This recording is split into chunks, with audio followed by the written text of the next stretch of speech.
नमस्ते अनि स्वागत छ हजुरहरूलाई हाम्रो अर्को एपिसोडमा। आजको हाम्रो प्रश्न रहेको छ, इन्डियन विषादीहरूले चाहिँ हाम्रो कृषिमा चाहिँ कति प्रभाव परिरहेको छ त? इन्डियन विषादीहरूले चाहिँ नेपालको माटोलाई एकदमै धेरै असर गरिरहेको छ।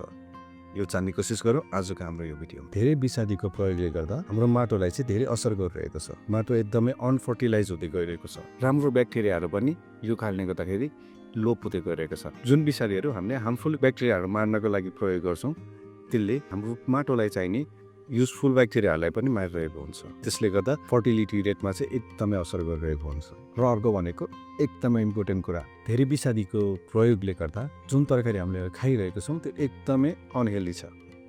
त्यसले हाम्रो स्वास्थ्यलाई धेरै नै असर गर्छ। रिसेन्टली न्युज आएको अनुसार काब्रेको तरकारी चाहिँ एकदमै अनहेल्दी भनिएको छ। त्यो के कारणले गर्दा भएको होला? यो इन्डियन विषादीहरू धेरै युज भएको कारणले गर्दाखेरि हो। कि अझै पनि हामी विषादीहरूको प्रयोग धेरै गर्ने हो त? यदि होइन भने यसको कुनै विकल्पहरू खोज्नुपर्ने हुन्छ। अब यसको विकल्पहरू के हुनसक्छ? यदि हजुरलाई जान्न मन छ भने यसको लागि म एउटा लामो भिडियो बनाउनेछु। हाम्रो अर्को भिडियोको लागि साथमा बसिरहनु होला। धन्यवाद।